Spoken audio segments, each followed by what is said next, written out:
Hello, my name is Jessica Stevens, and I am going to be your instructor for English 165. I'd like to talk with you a little bit about, I'm getting my PowerPoint pulled up, about why this class 165 is an incredibly helpful course and what we're going to be working on and accomplishing over the semester. So, professional writing is defined as any kind of writing that isn't art or scholarly based. So this is also called workplace writing. If you think about artistic writing, that's going to be things like poetry, short stories, novels, things that are artistic, creative in nature. Whereas scholarly writing is going to be more research based, critical essays, things that are, research papers. So anything that isn't really in those two categories tends to fall into the realm of professional writing. Professional writing has been created in all kinds of media, y'all. Social media, print, digital media. So our class is going to provide you with guided practice in both reading these various forms and producing various forms.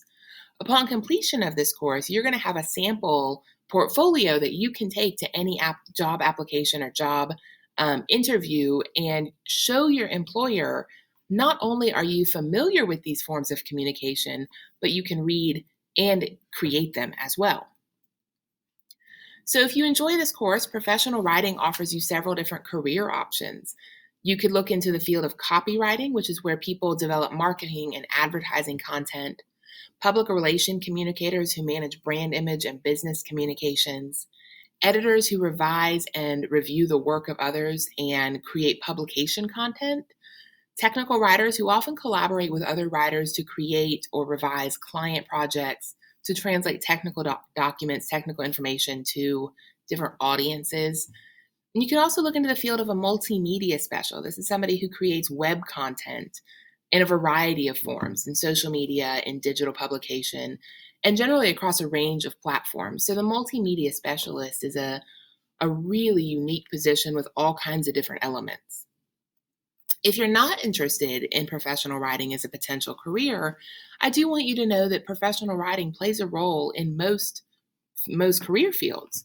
So if you're interested in the legal field as a paralegal, as a lawyer, an attorney, things like case studies, briefs, client correspondence are all considered aspects of professional writing. If you're interested in marketing, things like advertisements, market analysis, proposals are professional writing.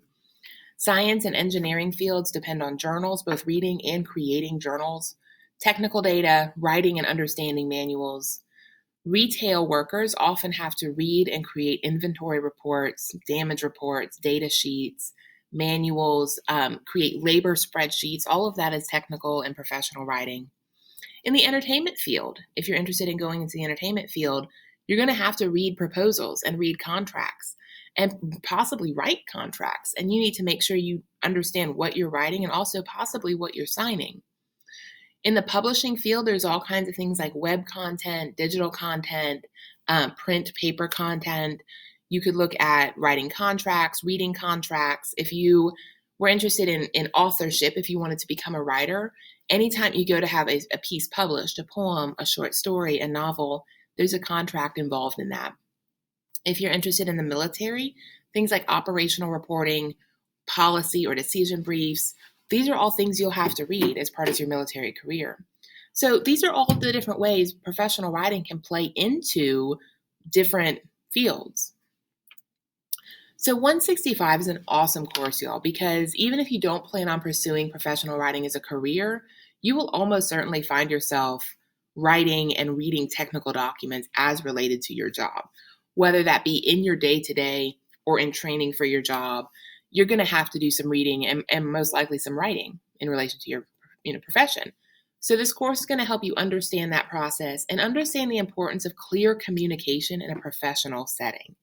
Surveys over the last 30 to 40 years show that most employers are looking for people who communicate.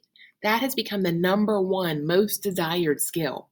If you think about any job you had, they've taught you how to do that job, right? You're going to have some kind of on-the-job training, some kind of apprenticeship or experience or, a trial time where you figure out how to do the job. They teach you the hard skills. They teach you how to do the profession. What they can't teach you, what they don't have time to teach you, is how to communicate, right? So that skill is incredibly important. I've posted a couple of articles in our first week's folder about hard skills and soft skills and why employers are finding this to be increasingly important in our modern professional setting. So in this course, we're going to discuss and produce all the different forms of communication: letters, emails, memos. I want you to leave this class with an up-to-date resume and cover letter that you could take into any job interview and be prepared. We're going to practice our skills. So not only are we going to be reading these technical documents, but we're going to be writing them as well. And we're going to create examples of all these different communications, again, so that you have a portfolio that you can take to an employer and say, hey, I know how to do this. I can help with this. We're also going to develop a series of presentations, 1 informative and 2 research presentations, because the ability to get up and communicate orally in a job is very important. And we're going to focus on the process of writing. So how we move through, here's an example, here's a template, here's how you create a final product. So really working through the process of writing. That's it.